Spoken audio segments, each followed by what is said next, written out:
मार्मिक आवाज आ रही है। यह मार्मिक आवाज किसकी है? यह आवाज एक नन्ही सी जान की है। यह आवाज एक कन्या की है जिसको गर्भ में जन्म लेने से पहले ही मरवा दिया जाता है। इसे कन्या भ्रूण हत्या कहते हैं। एक जघन्य अपराध है कन्या भ्रूण को मारना। क्या तुम सीख नहीं सकते? अपनी बेटियों को पालना देश का नाम रोशन कर रही है। आज लड़कियां लड़कों से आगे बढ़ रही हैं। कन्या भ्रूण हत्या समूचे स्त्री जाति के विरुद्ध एक जघन्य अपराध है। माँ के गर्भ में बेटी की हत्या कर देना कन्या भ्रूण हत्या कहलाता है। यह जघन्य अपराध पति और ससुराल द्वारा स्त्री पर दबाव डालकर करवाया जाता है।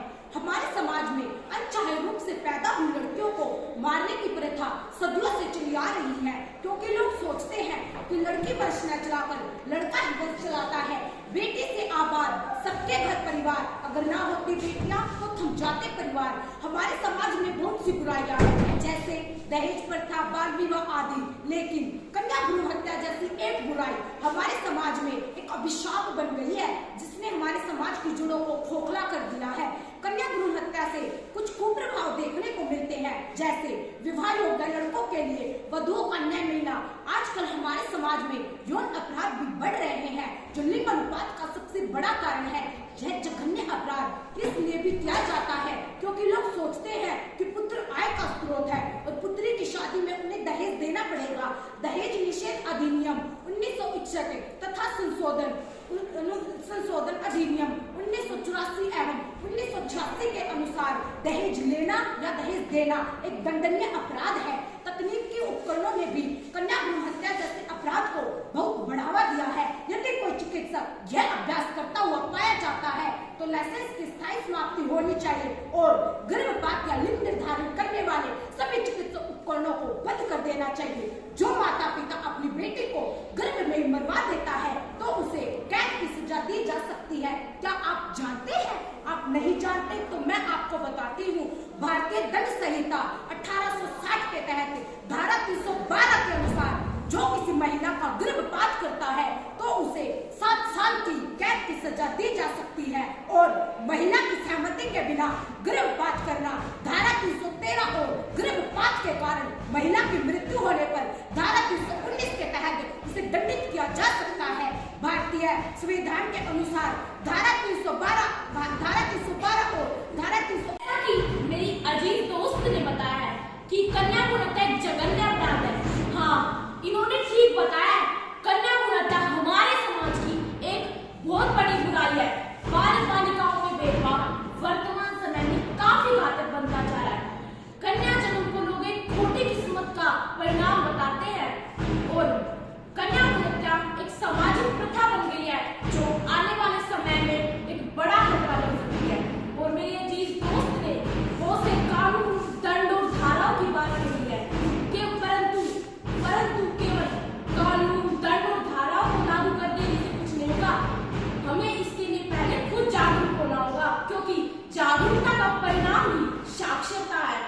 परंतु अब हमारा समाज उच्च हद तक जागरूक भी हो चुका है, जिसका सबसे बड़ा उदाहरण है कि अब हमारे देश की बेटियां हर क्षेत्र में कार्य कर रही है। हमें ये भी समझना चाहिए कि बेटियां बेटों से कम नहीं होती। बेटी के जीवन का करो तुम सम्मान, ईश्वर के इस तोहफे का न करो अपमान। ईश्वर का है यह वरदान, बेटी का जीवन भी है बेटे के समान। क्योंकि जब एक बेटा जन्म लेता है तो एक परिवार का विकास होता है, परंतु जब एक बेटी जन्म लेती है ना तो 2 परिवारों का विकास होता है। अब हमारे समाज में काफी बदलाव हो चुका है, क्योंकि पहले बेटे के जन्म पर ही कुआ पूजन किया जाता था, परंतु अब बेटी के जन्म पर भी कुआ पूजन किया जाता है।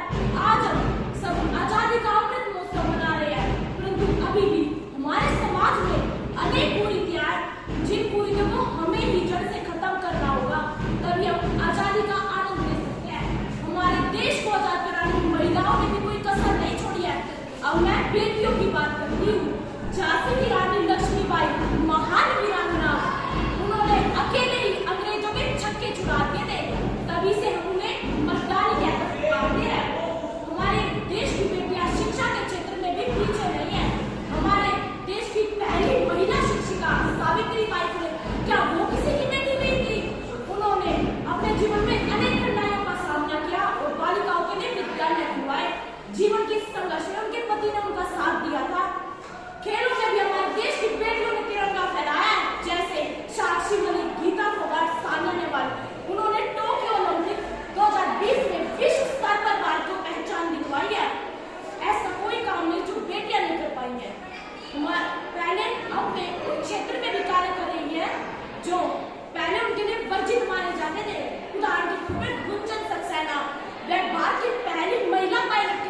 उन्होंने कारगिल युद्ध में उपस्थित सभी अतिथिगणों एवं मेरे प्रिय गुरुजनों, आज मैं आपके सामने कन्या भ्रूण हत्या पे कविता प्रस्तुत करना चाहती हूँ। आशा है आपको पसंद आएगी। मेरी कविता का नाम है ए माँ मुझे भी जीने दे। जन्मे बच्चे की हत्या करना धारा 316 के तहत आजीवन कारावास या 10 वर्ष कारावास व आर्थिक दंड के भोगी हो सकते हैं। बेटी ए माँ मुझे भी आने दे तेरी ममता के संसार में, तूने भी तो दर्द सहा है मेरे इंतजार में।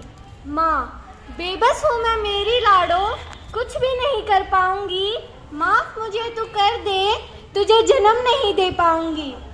बेटी तुझको भी ऐ माँ कोई इस दुनिया में लाया था, तूने भी तो बेटी बनकर जन्म यहीं पर पाया था, फिर मैं क्यों नहीं ले सकती सांसें इस संसार में, तूने भी तो दर्द सहा है मेरे इंतजार में।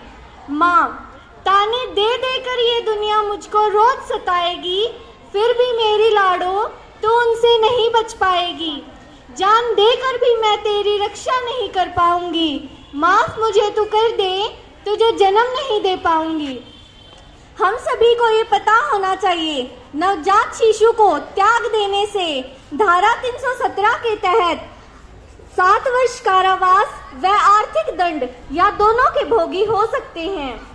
बेटी ये दुनिया की रीत है कैसी, बेटी को धिक्कार रहे, जन्मी नहीं अब तक उसको गर्भ में ही मार रहे, छुपा लेना मैया मुझे अपने आंचल और दुलार में, तूने भी तो दर्द सहा है मेरे इंतजार में। गर्भपात धारा 313 के तहत आजीवन कारावास या 10 वर्ष कारावास व आर्थिक दंड के भोगी हो सकते हैं। माँ आंचल है छोटा सा लाडो, तू उसमें समा न पाएगी, कुछ ही क्षणों में बेटी तू मुझसे दूर कर दी जाएगी, चाहकर भी मैं तो तेरे पास नहीं रह पाऊंगी, माफ मुझे तू कर दे, तुझे जन्म नहीं दे पाऊंगी। बेटी ऐसे तो ऐ माँ दुनिया से बेटी खत्म हो जाएंगी, फिर अपने बेटों के लिए यहाँ बहुएं कहाँ से आएंगी, बिन माँ के फिर कौन बनेगा बाप इस संसार में, तूने भी तो दर्द सहा है मेरे इंतजार में। माँ सबको पता है फिर भी सब इस साए से अनजान है, बेटी से तो ही इस जग में संचरित होते प्राण हैं, जनमानस में मैं ला पाऊंगी, मुझे आशा है बेटी मैं तुझको जन्म अवश्य दे पाऊंगी। माँ बेटी ना माना मुझे नहीं आना तेरे पुरुषों के संसार में, तूने व्यर्थ ही दर्द सहा मेरे इंतजार में। गर्भपात धारा 313, 316 और 317 के तहत बच्चों के अजन्मे बच्चों को कैसे हमने धाराओं से बताया, और गर्भपात धारा 318 के तहत अगर हम किसी अजन्मे बच्चे की हत्या करें तो उसे आजीवन कारावास का भोगी बना सकते हैं। हमें सिर्फ कन्या भ्रूण हत्या पे कानून और धाराओं के साथ साथ समाज को जागरूक करना होगा और समाज में जागरूकता फैलानी होगी। धन्यवाद। बेटी हूँ मैं, बेटी मैं तारा बनूंगी, बेटी हूँ मैं, बेटी मैं तारा बनूंगी, बस जीने